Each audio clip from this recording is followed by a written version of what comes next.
Vamos a empezar a grabar. Hace unos días les pasé un escrito que nos envió el profesor Luber Quijije sobre un experimento inintencional. Un guardapar que se consiguió 323 renos muertos en una sabana de Noruega. Y en lugar de recogerlos, decidieron dejarlos allí, que se pudrieran, pero ver cómo reacciona el ecosistema ante una mortandad de esa magnitud, una enorme cantidad de biomasa que se encuentra presente repentinamente. Vamos a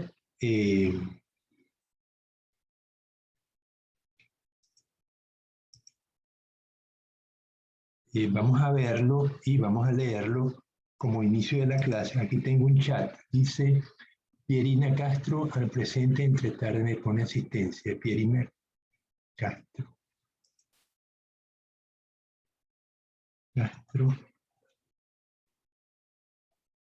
Ya tienes la asistencia, Pierina.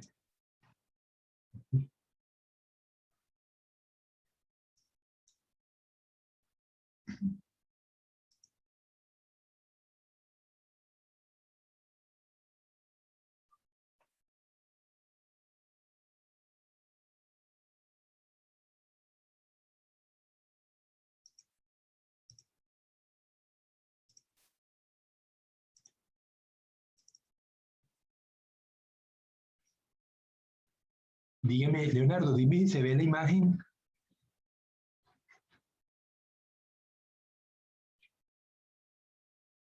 Sí, se ve biólogo.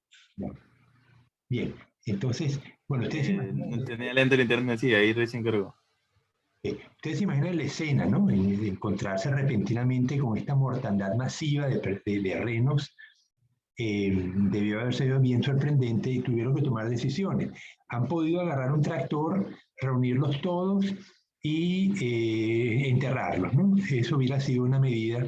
Sin embargo, como una zona aislada en Noruega, decidieron no hacerlo, decidieron dejarlos tranquilos y que se pudrieran y ver qué pasa en el ecosistema y qué fue lo que midieron.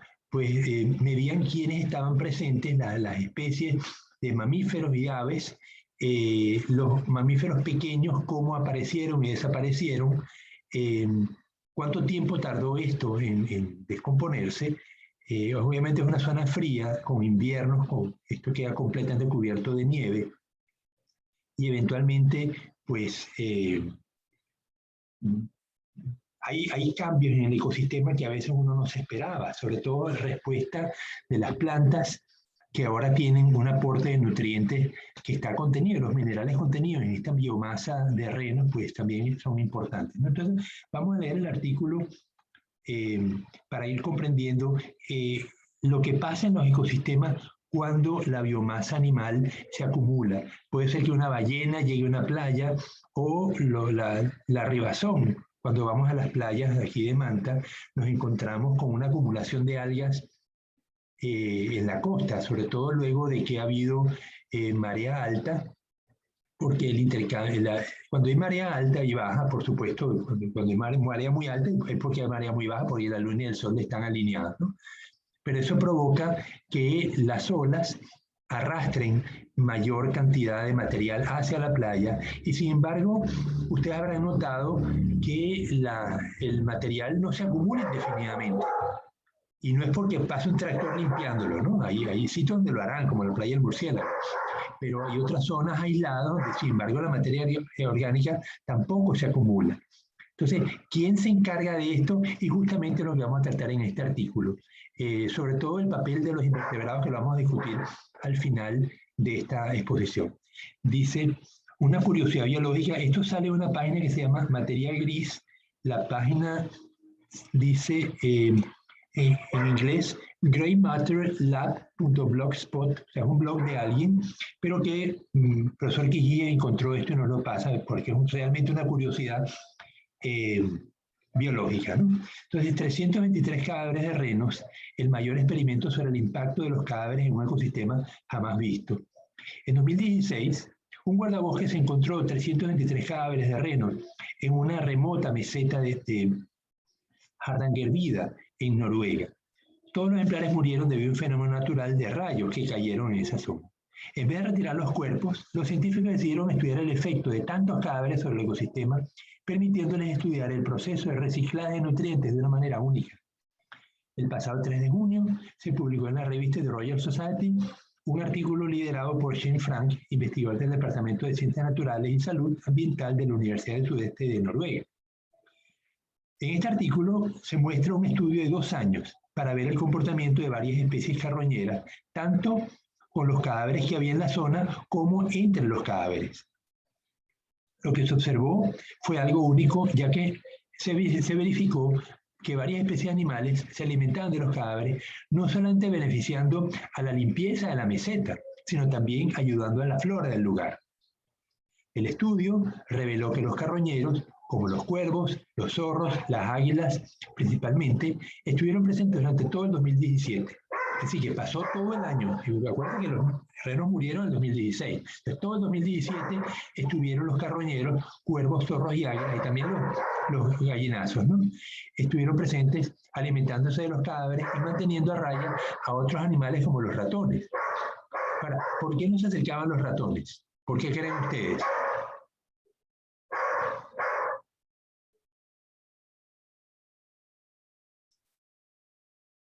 Dime, Melanie. No sabría, biólogo, pero no sería por lo que contiene el cuerpo No, no necesariamente. Entre cadáveres o por el ambiente. pasadizos.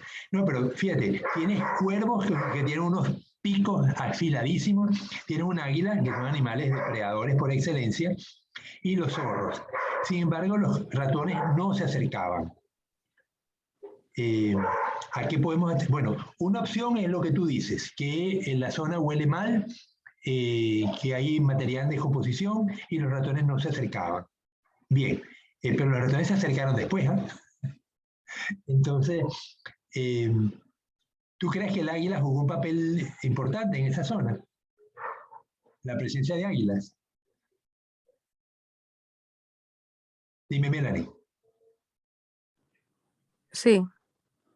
Ya, bueno, entonces es muy probable que varios factores afectaran que los ratones no estuvieran presentes.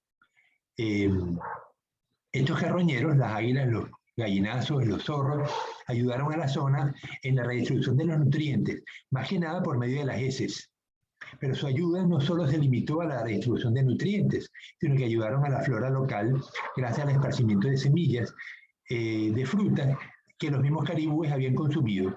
Esto se observó ya que en 24 muestras de heces de cuervo, 21 contenían semillas de fruta de la zona donde los caribúes estaban pastando. Y los cuervos puede que no coman semillas.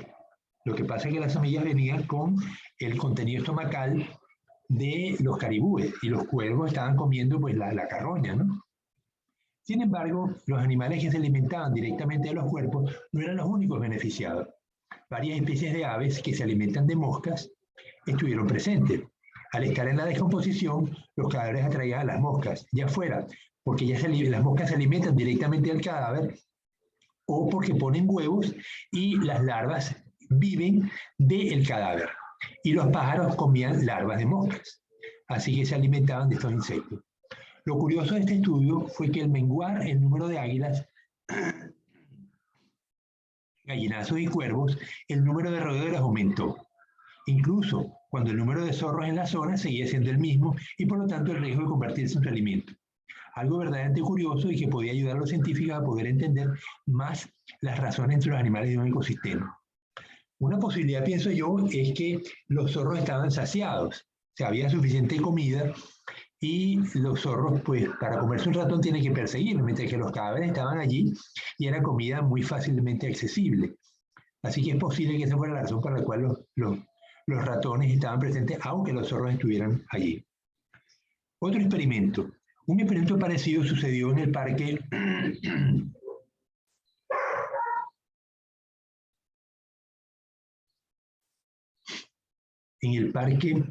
Osvarde, ya va. Se me quitó la imagen.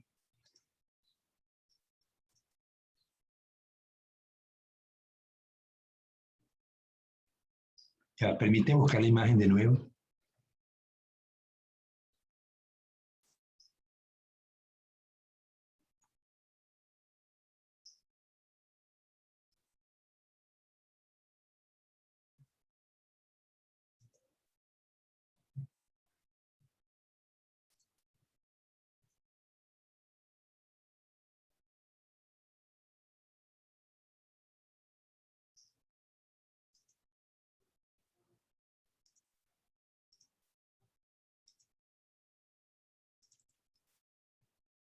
Ok, volvimos.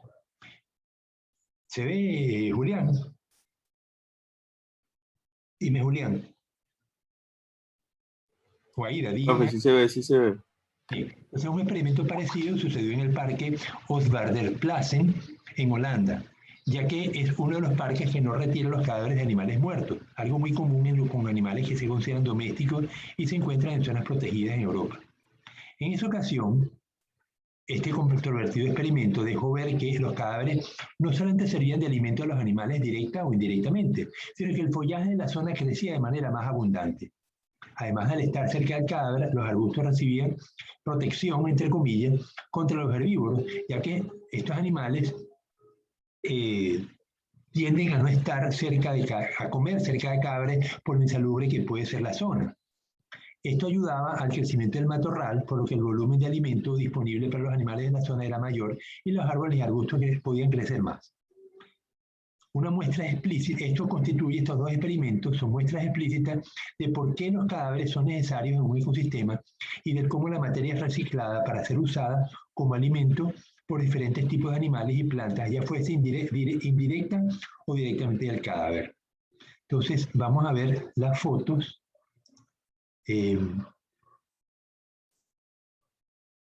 Bueno, aquí vemos en invierno cómo todo queda cubierto de nieve y vemos los zorros pues mordisqueando los cadáveres.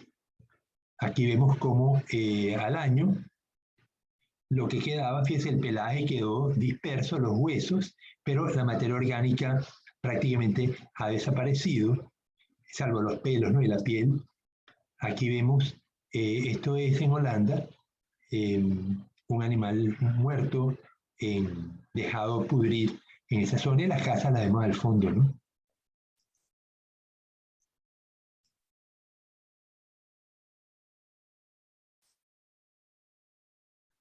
Y aquí vemos la secuencia en el año 2016, los animales cadáveres recientes, en el año 2017, cómo van desapareciendo, quedan las pelajes cubriendo solamente el cuerpo de los animales, y en el año 2018 solamente quedan algunos huesos y restos de pelos, ¿no? Pero el resto del animal pues ha desaparecido. Claro, si hubiera sido en el trópico, este reciclaje hubiera sido bastante más acelerado, ¿no? Piensen que allá los inviernos pues son muy duros, esto está cubierto de nieve por muchos meses, y durante ese proceso pues las bacterias no están actuando y los animales pues sí, los zorros y las águilas pues sí intervienen y comen, ¿no? Pero en el trópico hubiera sido mucho más acelerado esta descomposición. Entonces, lo que les decía con respecto a las playas nuestras, Franci Góngora, Guamán.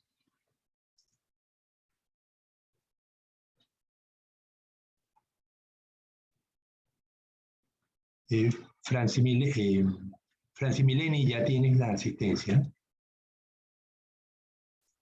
Bien, entonces, algo que les mencionaba, y es que ustedes van a las playas, en el caso de Leonardo va a las playas de Jama, o nosotros vamos al Murciélago y vemos que la materia orgánica ocasionalmente se acumula, pero no vemos que se acumule indefinidamente.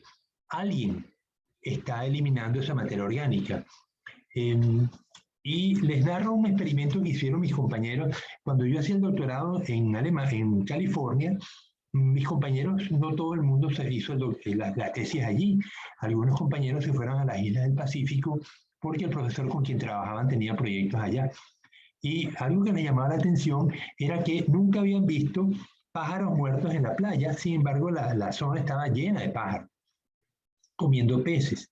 Entonces, en una ocasión, un compañero se consiguió un pájaro muerto y quiso saber qué pasaba con los cadáveres que llegaban a la playa.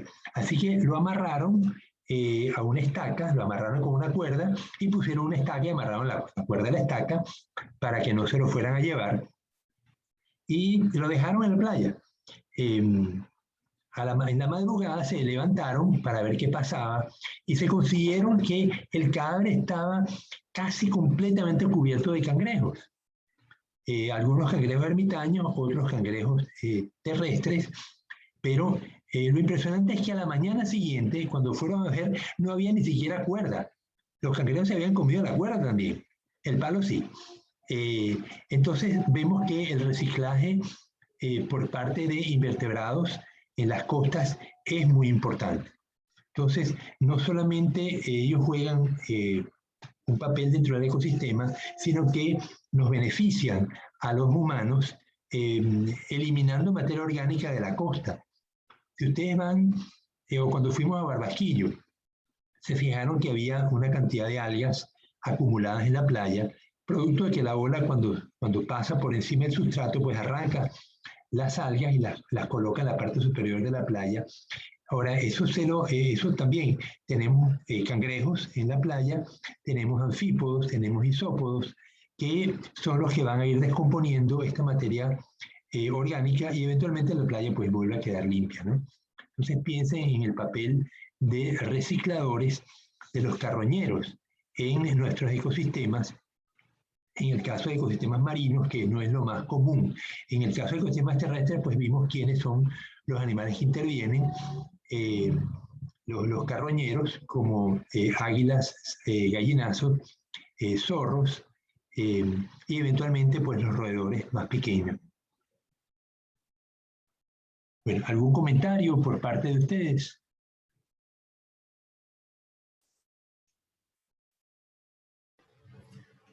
Sí, profe, que siempre me ha llamado la atención todo lo que tenga que ver con el mar y cómo se manejan también las especies. Por ejemplo, lo que usted dice de los cangrejos, cómo pueden, o sea, cómo tienen sus métodos de sobrevivencia, sus métodos para cazar, sus métodos para sobrevivir, en el caso de los turistas cuando llegan, que por curiosidades a veces los agarran y no saben lo que les toca pasar a ellos para sobrevivir. Y, o sea, siempre he tenido esa duda de como quiera yo me meto en el papel de ellos, que, ¿cómo le digo? De los turistas. Sí, o sea, de los cangrejos.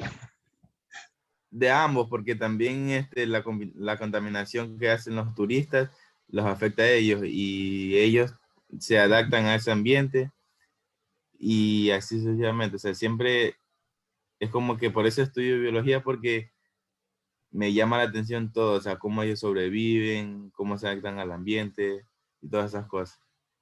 Sobre todo el papel que juegan, que a veces uno no se lo imagina. En este caso, los cangrejos como limpiadores. Si eliminamos los cangrejos de las playas, vamos a tener entonces un problema de acumulación de materia orgánica que tendría entonces que gastar dinero en estar limpiando las playas mientras que antes lo hubieran limpiado ellos, ¿no? Exacto, profe. Ya.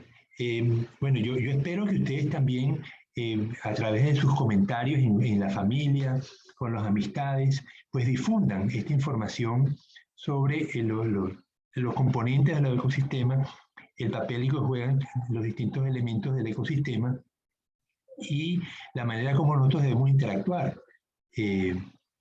Un problema muy grave que tenemos hoy en día en el mundo son los plásticos. Cómo se acumulan en las playas y el hecho de que se degradan muy lentamente y el efecto que van teniendo los plásticos cada vez se estudia más. No solamente es el plástico que vemos, sino el plástico el efecto del plástico que no lo sentimos, que no lo presentimos, como la liberación de químicos. Muchas veces los plásticos liberan sustancias químicas que afectan a las bacterias. Y las bacterias juegan un papel importantísimo en el ambiente acuático. Entonces, cuando atacamos a las bacterias porque le ponemos esos componentes del plástico, se liberan, pues estamos afectando de alguna manera el ecosistema. Hay un grupo de la facultad liderado por el estudiante Jonathan González de 9º semestre de Biología Pesquera, que se dedica a limpieza de playas. Entonces ellos se organizan grupos que a veces viene gente de varias ciudades a colaborar.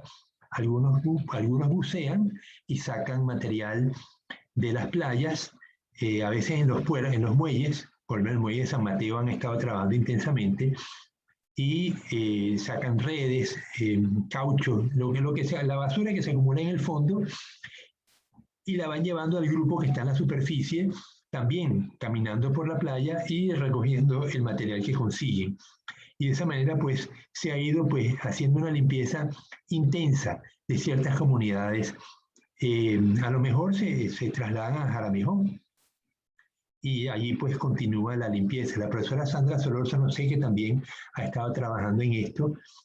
Uno de los tesistas del profesor Hans Ruperti estuvo haciendo tesis con los microplásticos y cómo los peces ingieren plásticos y los conseguía en su estómago, en el estómago y en el intestino. Y luego el estudiante entrenó a los estudiantes que hacían vinculación con la profesora Sandra a reconocer microplásticos en la arena. Pues la profesora Sandra llevaba a los estudiantes, tomaba muestras de harina y la traían al laboratorio para evidenciar que aunque no lo vemos, los plásticos están presentes. Inclusive, ahora hablamos de nanoplásticos, partículas de plástico que son capaces de atravesar la membrana intestinal y pasan a nuestro cuerpo. Entonces, estamos hablando de una contaminación que no es que no comemos plásticos, claro que lo comemos y corremos el riesgo de que esos plásticos tienen sustancias químicas que se van a depositar también en nuestro cuerpo.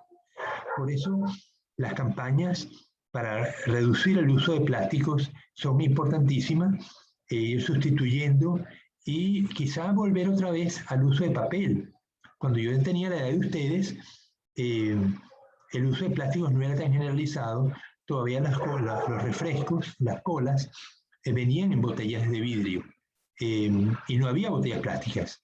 Las botellas plásticas vinieron después, en los años 70, 80, pero en los años 60, 50 no había botellas plásticas de cola. Todo eran botellas reciclables y así funcionaron. Para las empresas productoras de refrescos, pues fue más cómodo tener botellas plásticas. Pero durante décadas, siglos, pero durante muchas décadas, ellos produjeron refrescos en botellas reciclables y la gente llevaba la botella a la tienda, y entregaba la vacía, le daba una llena, y así estuvimos sin ninguna novedad. O sea, la norma era eso, que aparecían las botellas plásticas desechables vino mucho después, y ahora tenemos un problema gravísimo en el mundo con unas islas de plásticos en el Océano Pacífico que casi son del tamaño de países. Entonces, ¿qué hacer con ese material? Se pudiera reciclar, pero recogerlo es un costo enorme, ¿no? Y entonces, bueno, tenemos que lidiar con estos problemas. Y el tratamiento de la basura sólida, las descargas de contaminantes al ambiente y de qué manera afectan esos contaminantes, está en estudio. Lo que pasa es que pareciera que el tiempo se nos acabó. Y las consecuencias de la contaminación, en este caso de CO2, pues ya nos hizo esperar. Cada vez tenemos cambios climáticos más dramáticos.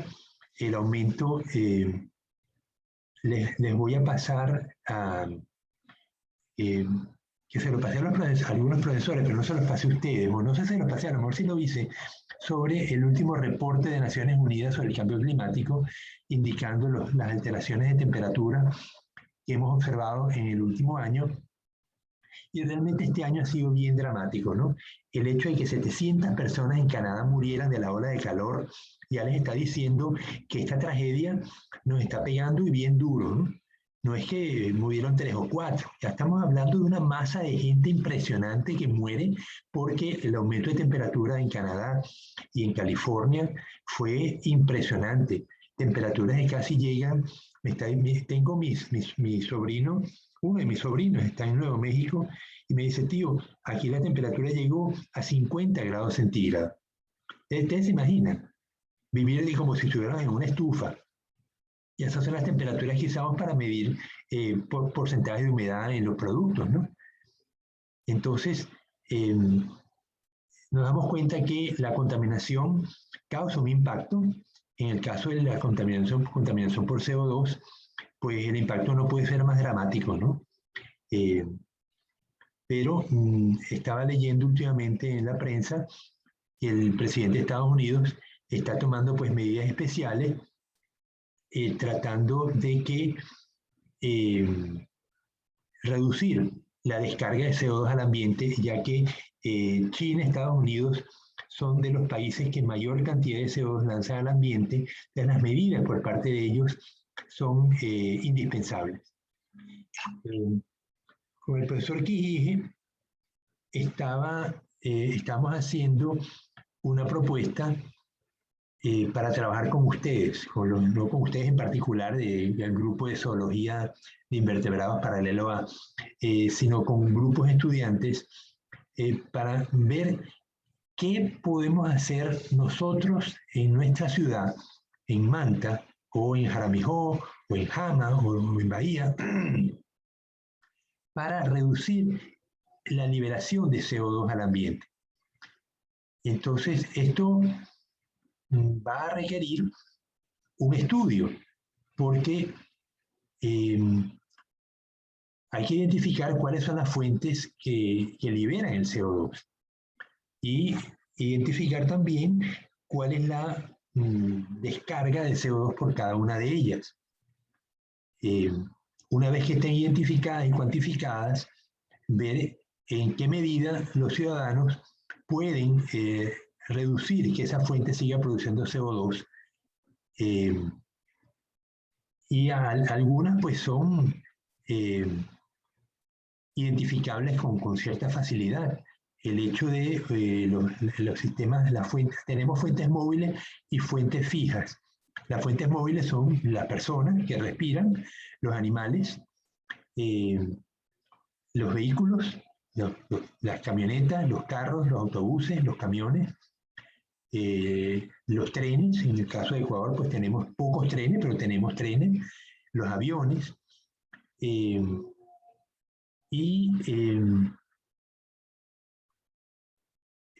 las fuentes fijas son los hogares, las fábricas, los árboles, la vegetación de noche, se respira, produce CO2, de día fotosintetiza y lo consume, pero de noche lo produce. Entonces, lo que respira de día compensa lo que produce de noche. Eso es cierto siempre y cuando no crezca. Cuando los árboles están creciendo, cualquier vegetal cuando está creciendo está acumulando CO2. Lo que consume CO2 es mayor que lo que produce. Pero cuando el árbol se estabiliza, cuando el alga o la planta se estabiliza en el crecimiento, lo mismo que consume lo produce, porque ya dejó de crecer. Así que vemos que cuantificar significa verificar cuánto CO2 neto produce. En el caso de las plantas, neto porque una parte lo consume y otra parte lo produce. Pero en el caso de los vehículos, cuánto producen CO2 y qué se transforma en la gasolina. La gasolina se quema y produce, la gasolina puede ser un octano, de 8 carbonos, y eso se transforma en 8 moléculas de CO2 cuando se quema, ¿no? Salvo que el carro no funcione y se transforma en monóxido de carbono, pero igual son 8 carbonos, ¿no? Entonces, esta identificación y cuantificación de fuentes en las ciudades queremos hacerla con los estudiantes. Así que eventualmente vamos a poner algún anuncio de que buscando colaboradores, lo ideal sería cuando podamos volver aunque lo podemos hacer sin presencialidad, porque a fin de cuentas nosotros salimos de nuestras casas, aunque no vayamos a la universidad, pero sí estamos saliendo continuamente y hacemos diligencias al mercado, a la playa, a lo que sea, ¿no? Entonces, estamos organizando pues este proyecto, a ver cómo nos va, y al final pues poder concluir con recomendaciones que permitan a las personas reducir efectivamente la contaminación por CO2, porque esto va a depender de la posibilidad de cada persona, dependiendo del contacto que tenga con las fuentes que más producen CO2. Bien, ¿algún comentario?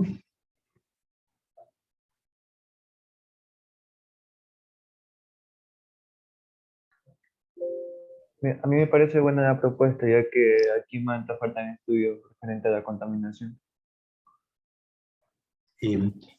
Sí, en Manta, pues además tenemos las fuentes móviles de los barcos, ¿no? Se me olvidó mencionarla, los barcos, ¿no? Pero lo importante no es solamente identificarlas, sino además qué medidas podemos tomar para reducirlas. Algunas medidas, pues el uso de las bicicletas. Aquí muy pocas bicicletas se usan. Ocasionalmente uno ve bicicletas en la calle. Y últimamente la alcaldía ha estado construyendo vías para bicicletas. Pero si fueran otros países, de donde yo vengo, donde hice el doctorado en California, la universidad es un río de bicicletas. Los estacionamientos de bicicletas en la Universidad de California, uno se le pierde la vista en la distancia de esa masa de bicicletas impresionante. Cuando los chinos llegan a California, me imagino que se sienten en su país, porque en China también la bicicleta es de uso cotidiano. Pero aquí no tenemos esa costumbre. Aquí tomamos el autobús con regularidad o tenemos nuestros carros. Pero no hay duda que el uso de la bicicleta para movilizarnos, pues aumentar el uso sería una manera de no usar vehículos, fuentes móviles, productoras de CO2 como autobuses y carros, ¿no? Es una de las medidas que pudiera llegar a recomendarse, ¿no? Y pedir a la alcaldía que continúe construyendo vías para bicicleta, de tal manera que el ciclista no se sienta amenazado por los vehículos que van circulando al lado de las vías. Tengo amigos que han fallecido porque iban en su bicicleta y un vehículo se los llevó y los atropelló, ¿no? Entonces, vemos que hay medidas que se pueden recomendar, de ahí implementarlas es otra cosa, ¿no? Pero las alcaldías pueden promover créditos blandos, o sea, ¿cuánto cuesta una bicicleta? $100 o $200. Pues la alcaldía puede promover créditos blandos a pagar en N meses y promueve que la gente compre bicicletas. Y al tener la bicicleta, pues la gente se va a sentir más animada a ir al mercado o hacer las actividades cotidianas pues en bicicleta, y tiene que haber estacionamiento de bicicletas y toda una infraestructura para que la bicicleta pase a ser uso cotidiano en las ciudades como lo son en California y en tantos países asiáticos, ¿no?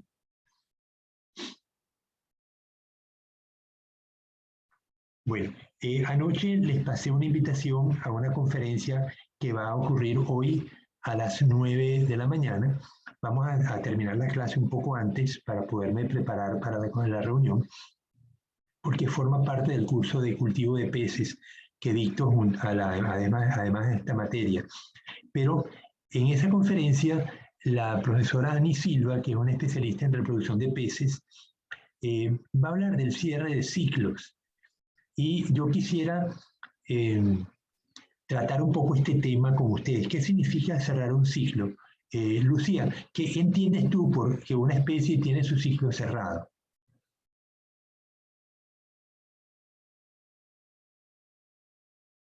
A ver, ojalá que Lucía Fernández, decida abrir el micrófono.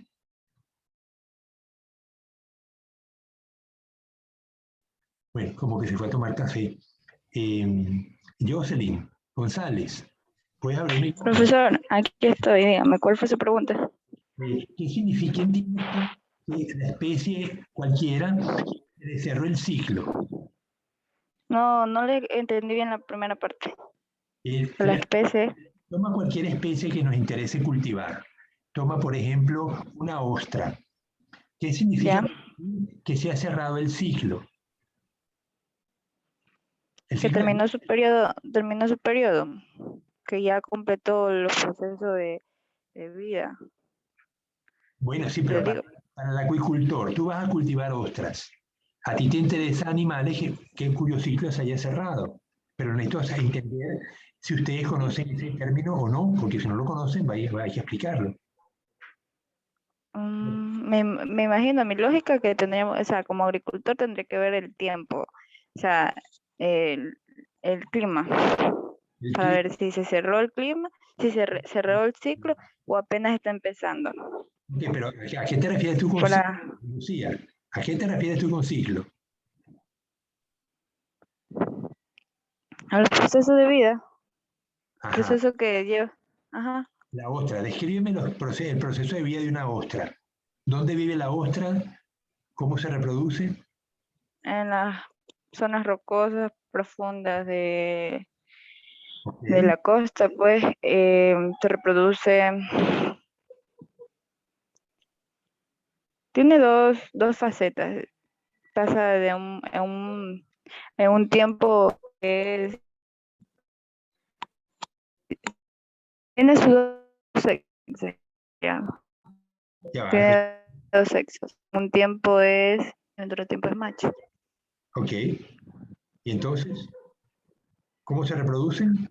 O sea, yo digo, por eso digo, sexualmente, Ajá, ¿y las gonas a dónde van? El espermatozoide, no, no. nada, Sí, sí, donde dirían, al agua, pues, claro, al agua. Ok, y la larva pues se reproduce en el se crece en el plancton y eventualmente se fija en la piedra y ahí se cierra el ciclo. Ahora, ujú, que tengamos el ciclo cerrado en el laboratorio, entonces significa que todas esas etapas se van a cumplir, pero controladas por el investigador en el laboratorio. Y eso significa que yo puedo producir ostritas en cualquier momento que lo desee, siempre y cuando tenga animales en estado de madurez sexual. Entonces, eso se llama cerrar un ciclo. Cuando yo tengo control de todas las etapas de la vida de un individuo en el laboratorio. Y los puedo alimentar y los animales comen, porque yo puedo tratar de alimentarlos con algo y los animales no comen. Y si no comen y se mueren, ¿qué es lo que nos está pasando con el chame? No hemos podido cerrar el ciclo del chame, porque no sabemos con qué alimentar los juveniles de chame. Los adultos sí, pero no los juveniles. Entonces, justamente la especialización de la profesora Ani Silva es en cerrar ciclos y nos va a hablar de 4 ciclos sí, 4 ciclos de 4 especies de peces que se pudieron cerrar y cómo lo lograron, ¿no? El alimento de las juveniles y de las larvas cambia con respecto al de los adultos, las condiciones bajo las cuales se cultivan, cuáles son los depredadores más importantes en las distintas etapas de vida de los organismos, en dónde debemos mantenerlos en esas etapas de vida para aumentar la sobrevivencia. Entonces ven que tiene muchos detalles y es tecnología pura, que hay que irla descubriendo, programando, diseñando, hasta lograr tener entonces el ciclo cerrado y poder ofrecer a cualquier persona que intente cultivar el organismo, pues las semillas de ese organismo para que se proceda al cultivo. Por eso es que muchas veces uno quiere cultivar cosas, pero no puede, porque no tenemos de dónde sacar los juveniles. Al principio, las labores acuícolas se hacen obteniendo juveniles del campo.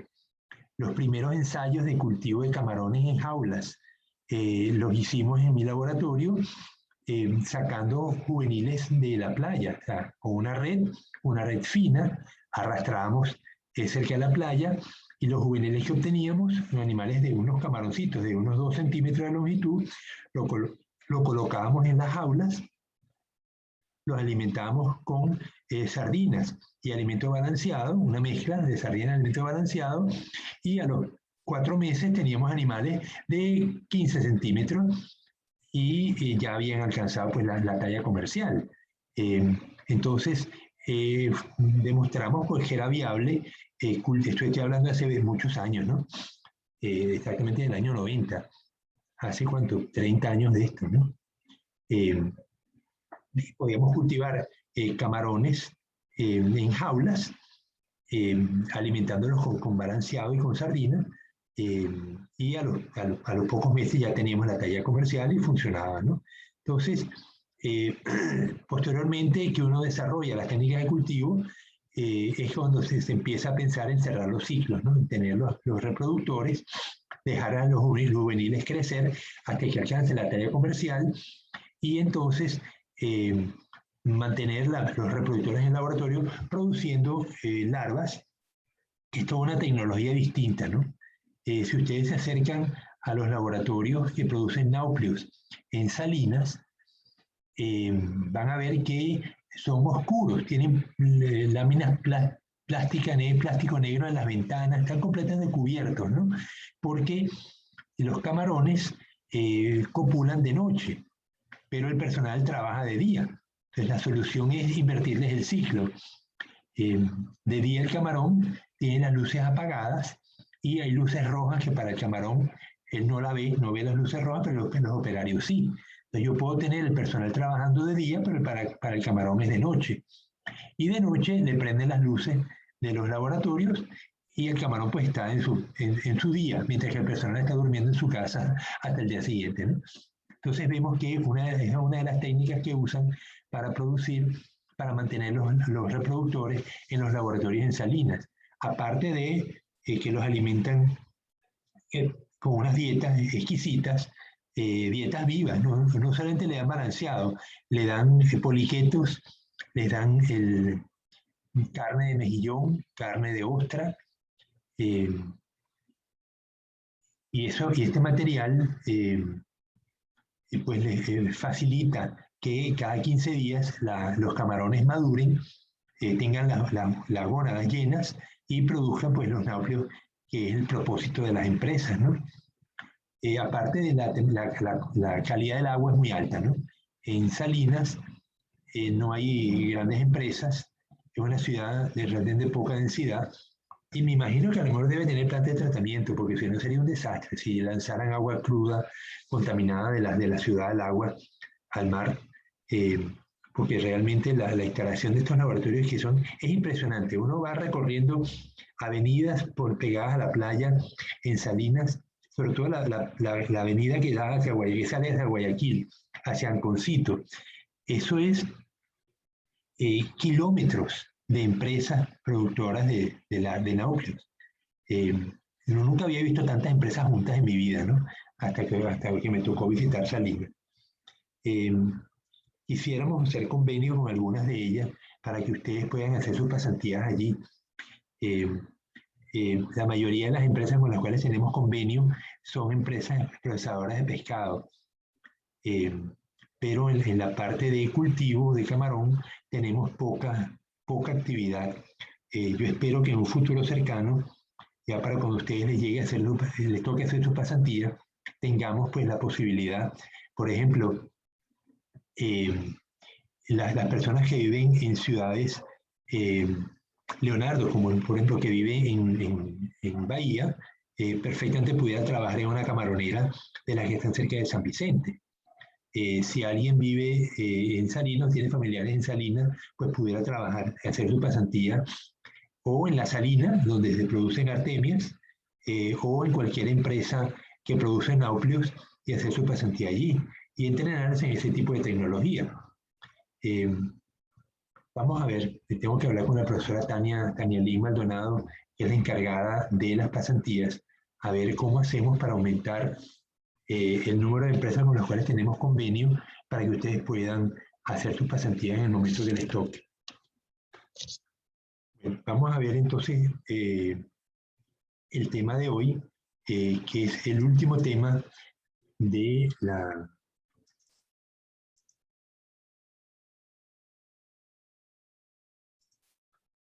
los deuteros tomados.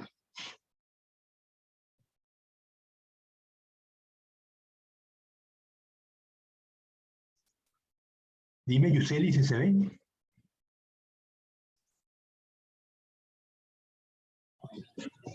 Sí, profe, sí se ve. Quiero aumentarlo y no me deja. Ya. Ahora se me pasa. Ok.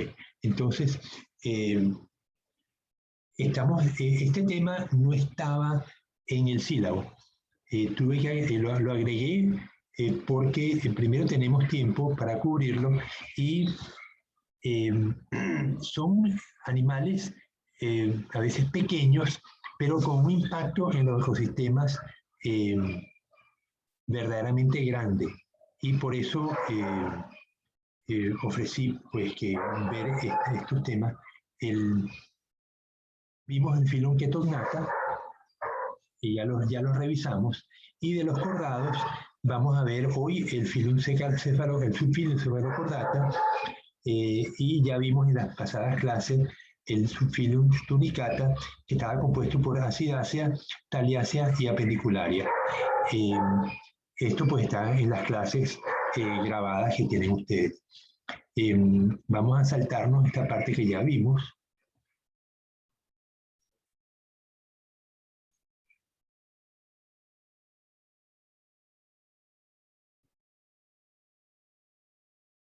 Ok, los cefalocordados. Los cefalocordados son animales relativamente pequeños. Abajo tiene una foto del animal, como se ve en la naturaleza. Arriba, pues, un dibujo. Lo tomé de un libro en portugués, pero bueno, se puede entender. Más abajo hay otras imágenes. Este animal tiene máximo unos 7 centímetros. Son muy babosos, son difíciles de agarrar porque tienen un limo no, una cobertura mucosa que les facilita pues moverse entre la arena. Ellos viven enterrados en la arena. Vamos a ver una imagen de cómo viven ellos. Fíjense aquí está cómo ellos se entierran y sacan los cirros, le permite filtrar. Ellos están chupando agua que pasa por las branquias, la filtran y las partículas son retenidas en una capa mucosa que produce el endostilo y eventualmente ese mucus con las partículas alimenticias pues pasa al intestino donde son digeridos. Estos animales pueden ser muy abundantes en la playa. Yo no los había visto en fotos y en láminas porque en bachillerato se usa mucho este animal. Primero porque la lámina me permite ver con facilidad los órganos. Aquí, por ejemplo, vemos el aparato digestivo, cómo vemos las partículas de alimento, cómo son captadas en el vestíbulo. Vemos la corriente de agua que la va introduciendo.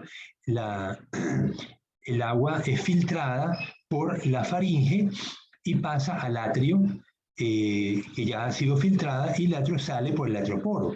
Pero las partículas siguen su curso hacia el intestino anterior. Aquí no fíjense que no tiene estómago, o no lo define como estómago, pero son términos relativos, ¿no?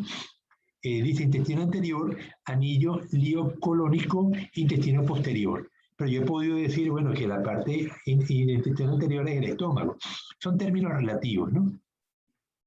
El alimento pasa por el intestino anterior, allí se mezcla con las enzimas donde va a ser digerido. El alimento viene con el mucus.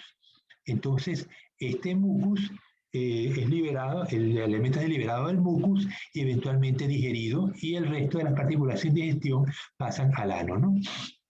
Entonces, es un intestino relativamente sencillo. Estos animales pueden ser muy densos. Puede haber miles por metro cuadrado, y el libro de Barnes menciona que en Brasil la gente lleva las gallinas a la playa para que coman anfioxos. Claro, anfioxos pequeños, ¿no? Pues una gallina mete un anfioxo de 7 centímetros, pero en algunos países asiáticos se consumen. Es un animal pues muy blandito, es puro músculo, ¿no? Fíjense, aquí vemos las capas musculares arriba, vemos que tiene lo que se llaman mioceptos. Mioceptos son los segmentos que dividen a los miómeros. Los miómeros son las capas musculares que están segmentadas. Fíjense que la segmentación en este animal se ve casi similar a como se vería en un anélido. Al principio, el número de aberturas branquiales coincide con el número de miómeros, pero luego las aberturas branquiales se hacen más numerosas con el desarrollo del animal. ¿Por qué se llaman cefalocordados? Porque vean que el notocordio va desde la punta de la cola hasta la punta de la cabeza. Mientras que en los animales que habíamos estudiado anteriormente, como este animalito, el larvaceo, veíamos que el notocordio ocupaba la porción de la cola. O sea, llegaba hasta la gónada y de ahí no seguía. Igualmente, en las larvas de las talias, aquí pues el notocordio, esto es una larva de una asidia. Vemos en la larva izquierda el cordón nervioso, el notocordio ocupa solamente la cola. Entonces, por eso los cefalocordados, el notocordio pues se extiende hasta la cabeza y por eso tiene ese nombre, ¿no? Ahora, este animal se llama branquiostoma, significa branquias en la boca, porque pensaban que los cirros bucales que vemos aquí adelante eran branquias, y no es correcto. Los cirros bucales solamente intervienen en la alimentación. Lo que es el elemento filtrante es la faringe. Bueno, ¿qué otra cosa vemos? El notocordio, vemos encima el canal nervioso, que aquí no se distingue bien, vamos a verlo en esta imagen. Aquí vemos que, donde dice ocelos en copa, el cerebro, vemos que encima del notocordio tenemos este cordón nervioso, y encima tenemos la aleta, ¿no? Dice vaina de la aleta. Vemos que la aleta es aquí en la foto izquierda apenas se distingue la aleta, ¿no? Vemos que tiene ocelos dispersos a los lados derecho y al izquierdo.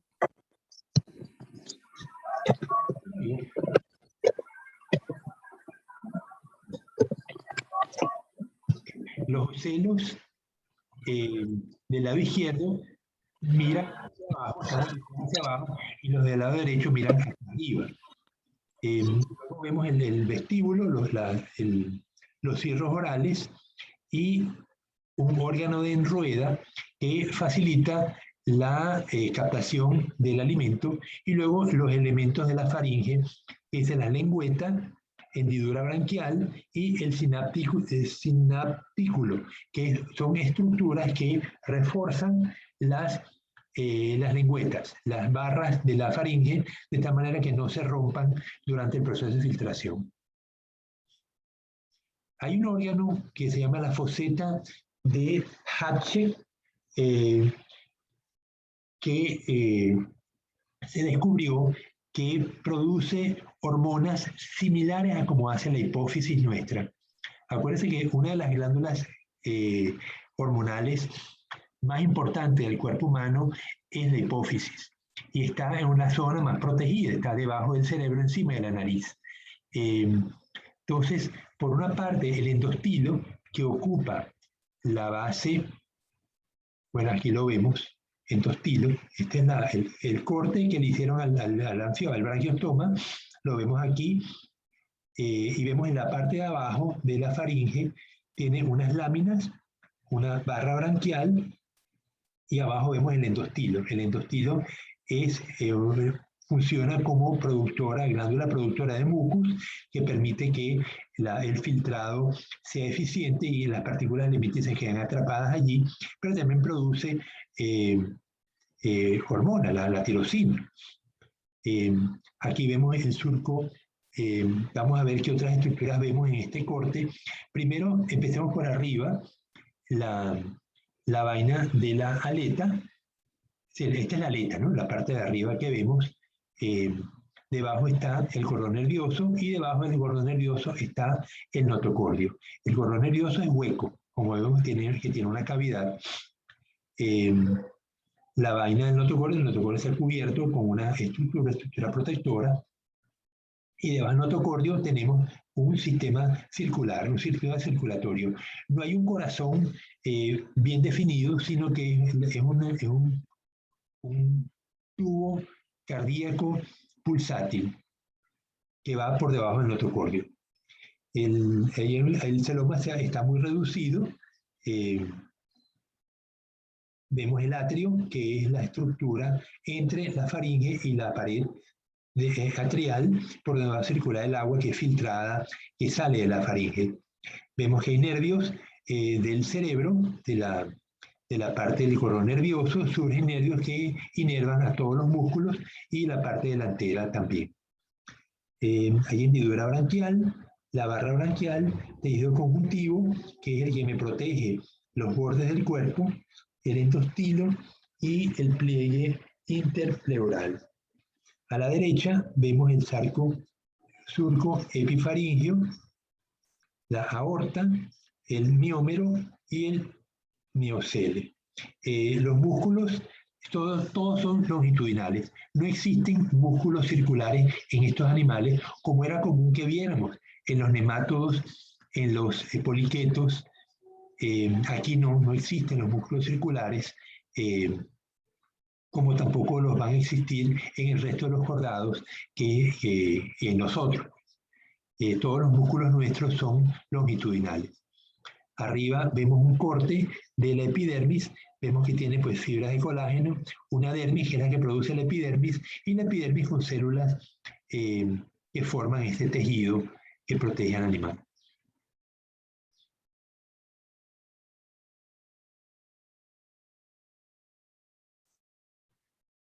Ok, el Amphioxus se usa en embriología porque tiene un clivaje completo. ¿Esto qué significa? Que cuando el cigoto que está aquí a la izquierda en A se divide completamente y forma dos células separadas. Luego ya se divide y forma 4 y luego forma 8. Pero vemos que el polo animal, que es el que está arriba, son células un poco más pequeñas que el polo vegetal que está abajo. En algunos organismos, como las aves, el huevo es muy grande y no se puede dividir completamente.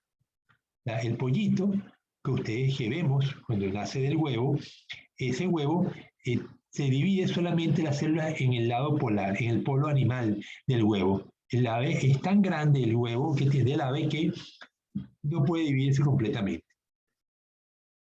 Vemos que una vez que procede la división celular, se forma una blástula que tiene el blastocele, es la cavidad interna, y el ectodermo.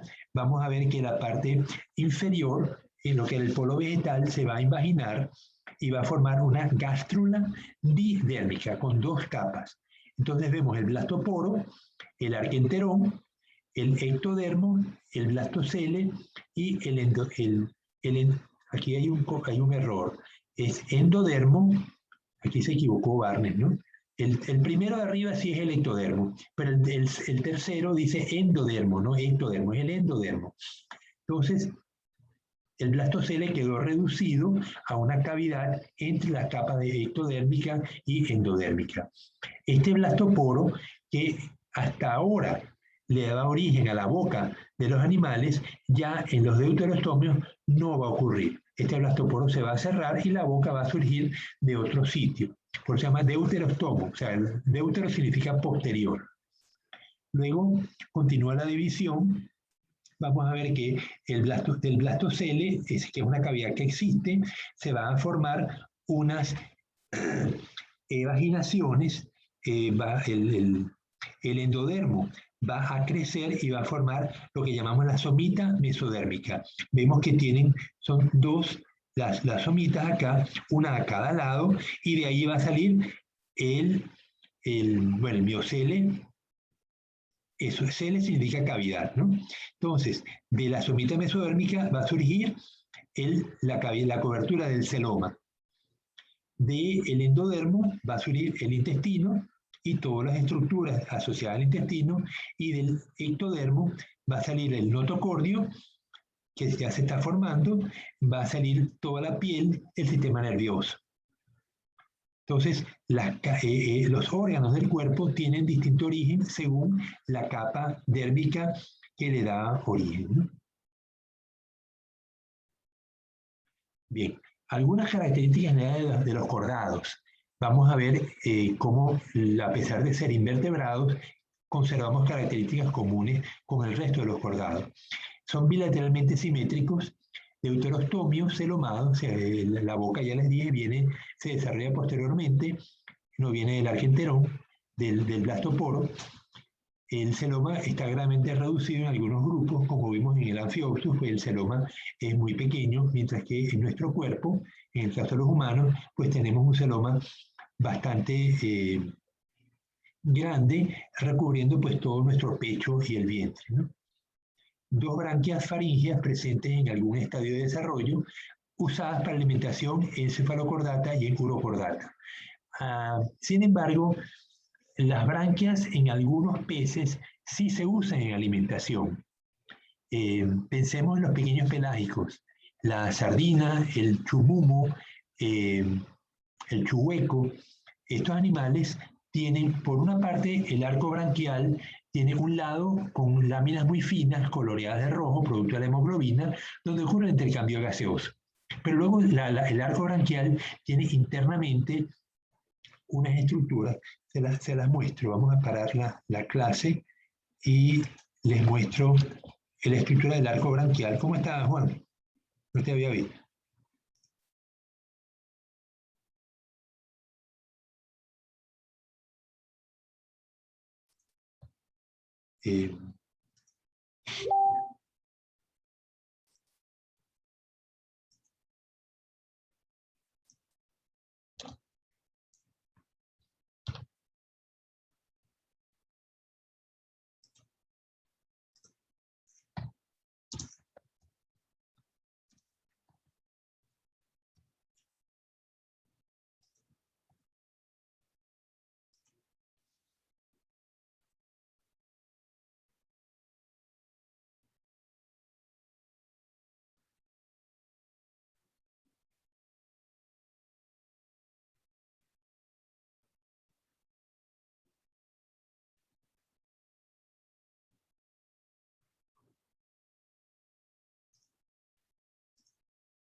Ok.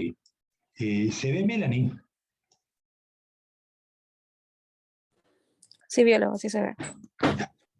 Aquí vemos una imagen de un arco branquial de una sardina.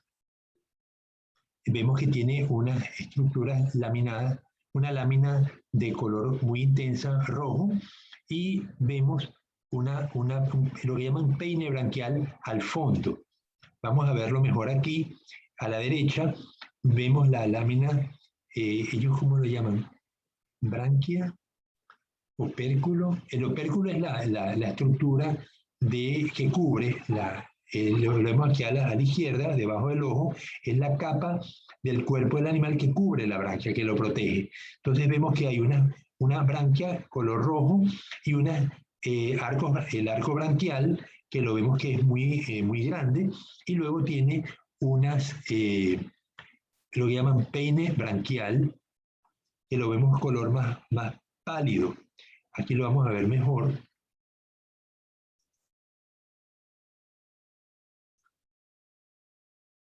Ok, lo llaman branquispinas. Entonces, en el caso de los animales filtradores,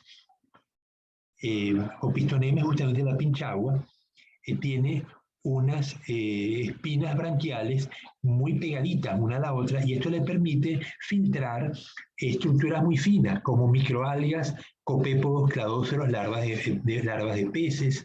Entonces ellos abren la boca y filtran usando la branquia. O sea, no solamente es que, como dice el libro de Barnes, que solamente los cefalocordados y las ascidias y los tunicados son los animales filtradores. También las sardinas son filtradoras gracias a estos argos branquiales, ¿no?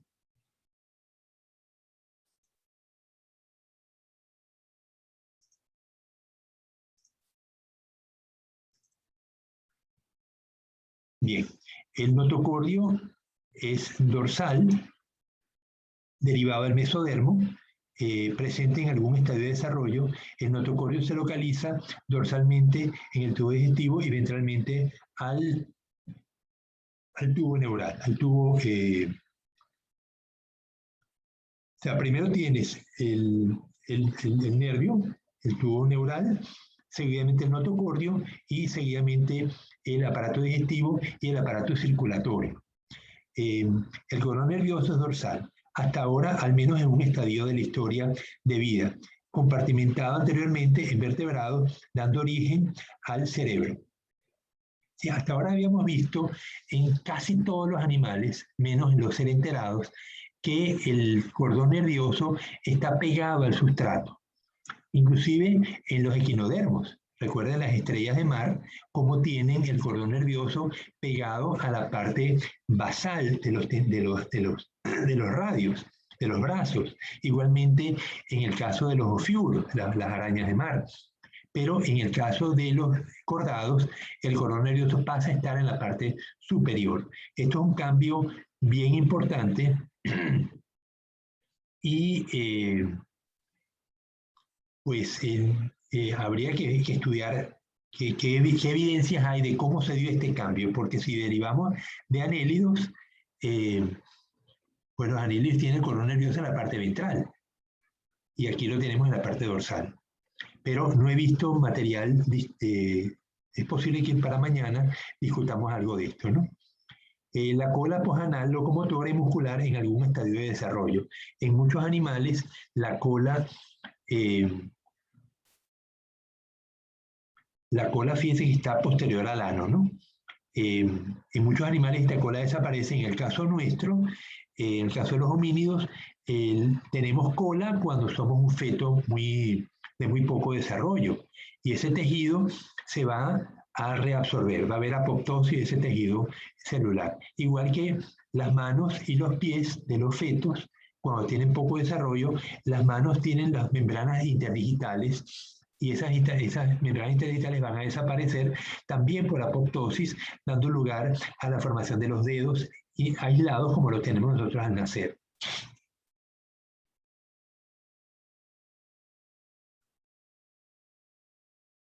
El endostilo faríngeo endodérmico en los urocordados, cefalocordados, o la glándula tiroides en los vertebrados.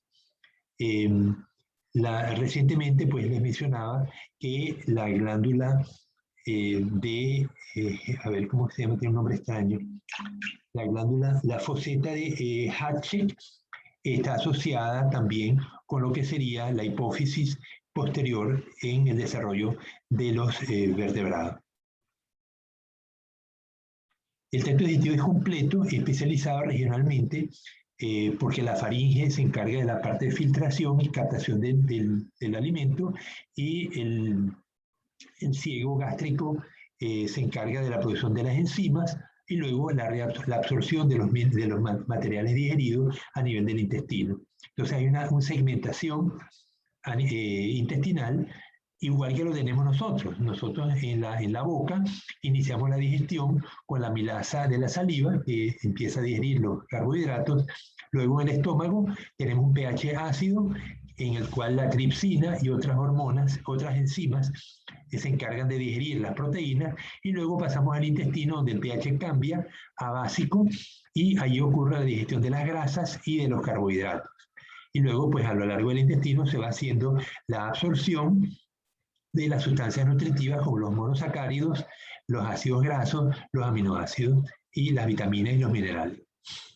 El sistema circulatorio con vaso sanguíneo contráctil o corazón, vemos que está inmediatamente debajo del notocordio. El intercambio gaseoso ocurre a través de la pared corporal o de los tejidos epiteliales.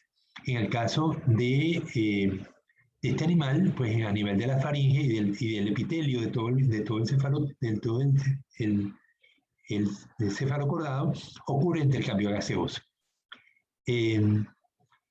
Son conocorísticos o hermafroditas, o sea, monocoristas tienen sexo separado o son hermafroditas. El desarrollo variable, el clivaje es radial, holoblástico, o sea, completo, holo significa completo, subigual o levemente subigual.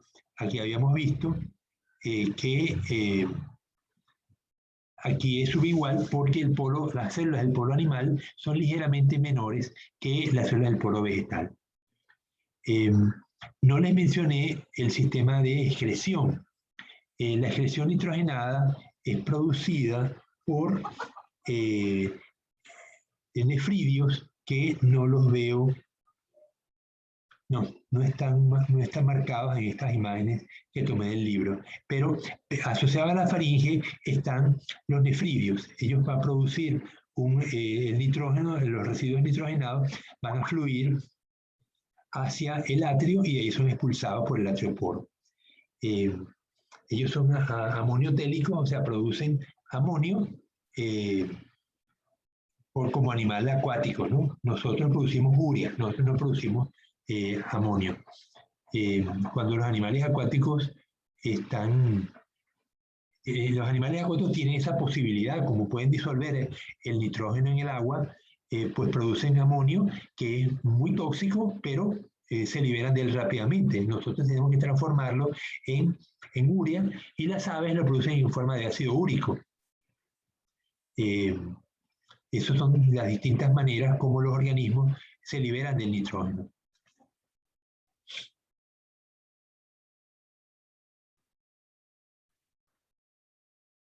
Bien, un comentario adicional es qué significan homologías y qué significan analogías.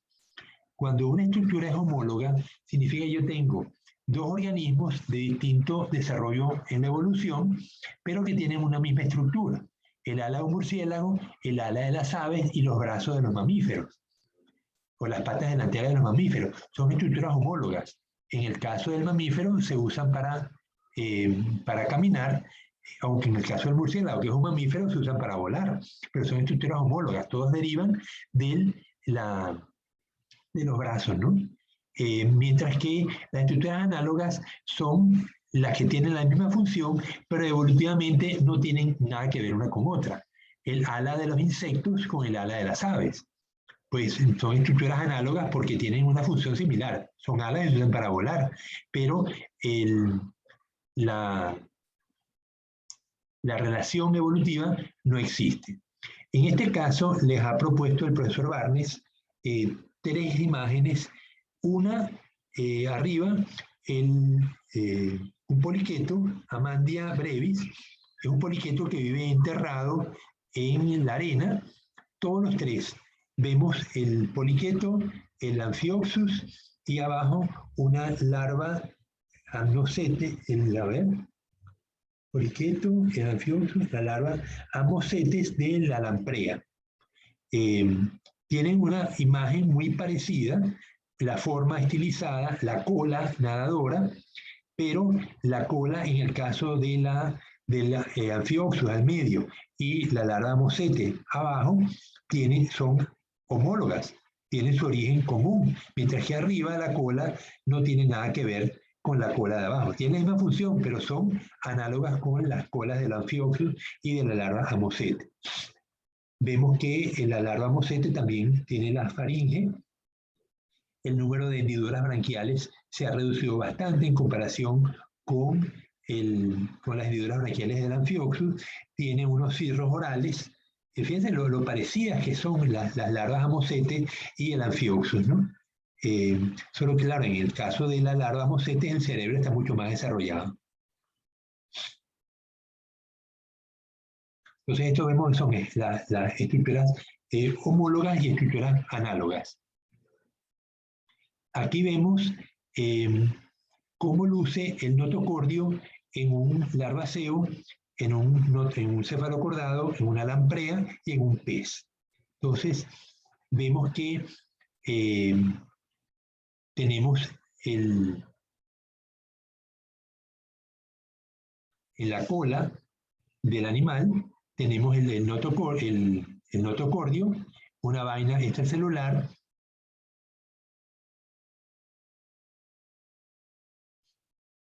Hay un tejido arriba del notocordio, vemos que hay una estructura con hueco que es el sistema nervioso, el nervio. Eso mismo se va a repetir en las 4 formas, ¿no?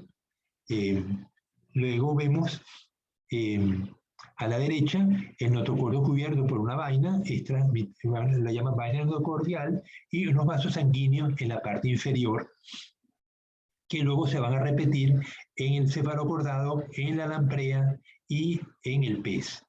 El vaso sanguíneo debajo del notocordio. En el pez el notocordio ha desaparecido, hay calcificación de las células notocordiales y forma la columna vertebral. Encima de la columna vertebral vemos el cordón nervioso hueco. Entonces, aquí, bueno, por el tipo de corte, lo que pasa es que aquí cortaron en la cola, que es donde está el notocordio. En el caso del Amphioxus, pues vemos que cortaron a nivel de la faringe, la lamprea, cortaron a nivel del intestino, y en el pez, pues también cortaron a nivel del intestino, porque vemos las costillas y el aparato gástrico.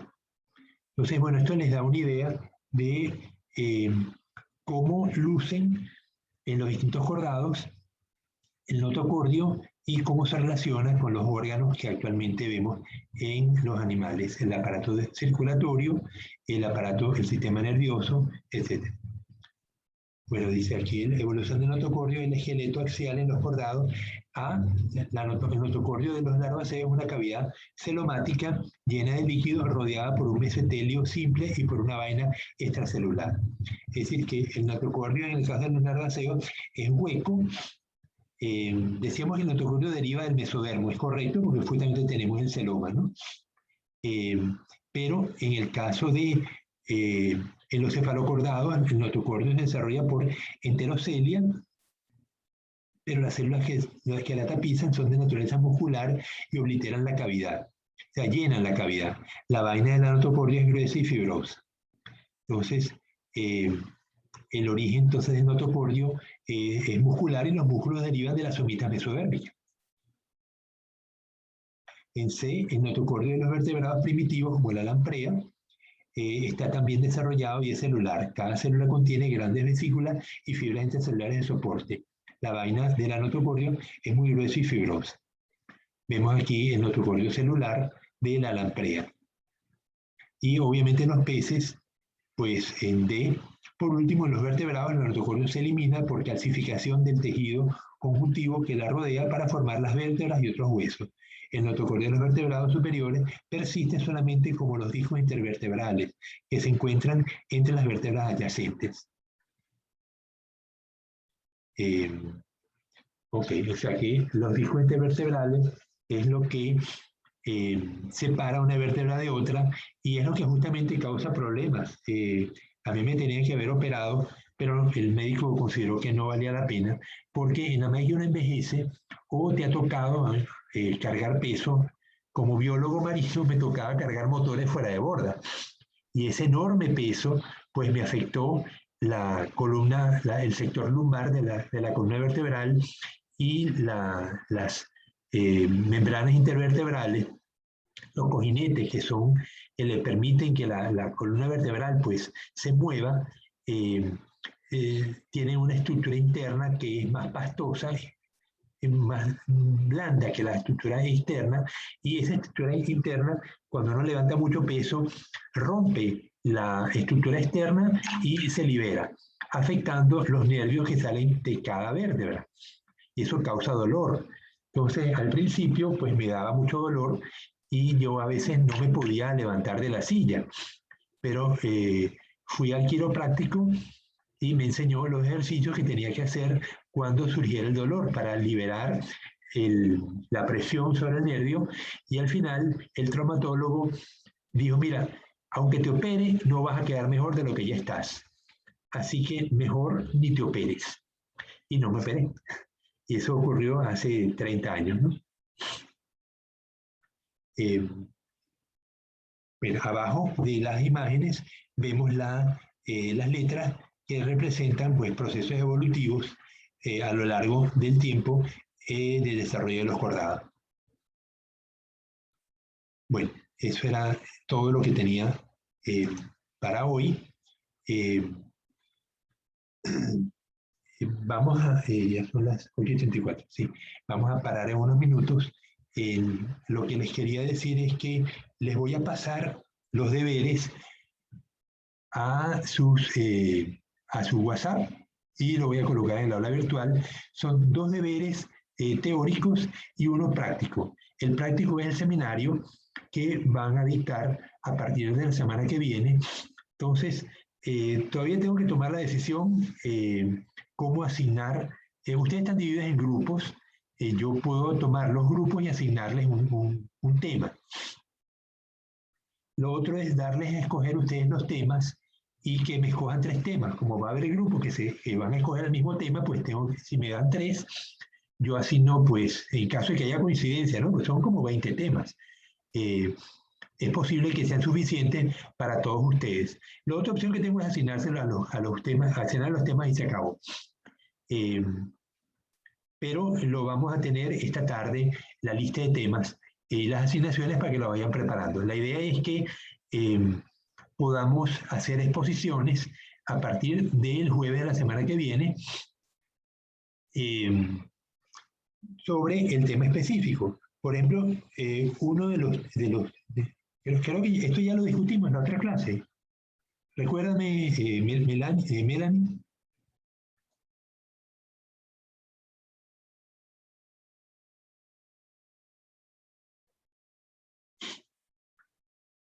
Bueno, Melanie se fue a tomar café. Un tema es, por ejemplo, el papel ecológico de los holoturios. Los holoturios son animales filtradores, pero que ellos remueven el sustrato y que es un sustrato que sería anóxico durante miles de años. Sin embargo, los holoturios están allí presentes y lo van removiendo. ¿Qué significa eso para el ecosistema? Entonces, esto sería un tema de búsqueda para ustedes. ¿Qué papel juegan los equinoideos, los erizos? Son animales que uno los ve allí, pero no se identifica fácilmente cuál es el papel que juegan ellos, liberando espacio, creando cavidades, o sea, creando nuevo espacio para que otros individuos puedan subsistir en un estrato duro. Entonces, este tipo de temas son los que yo quiero que desarrollen el día que les toque. Entonces, les voy a pasar los temas y les voy a pasar las fechas en que les toca. Son exposiciones de 10 minutos.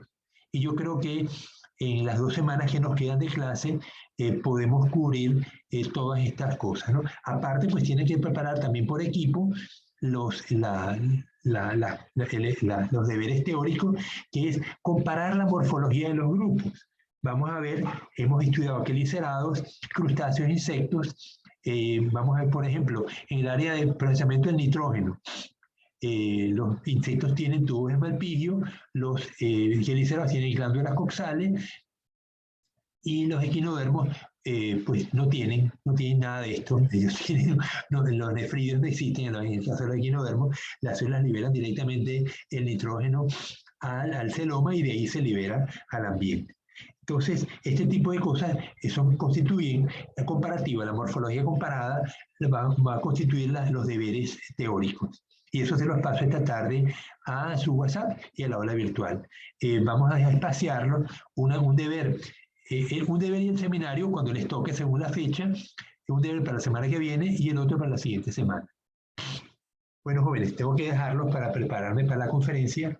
Los invito a que si no tienen actividad o clases a partir de las 9, pues asistan a la conferencia de la profesora Ani Silva. Así que bueno, cualquier duda me escriben. Nos vemos entonces mañana.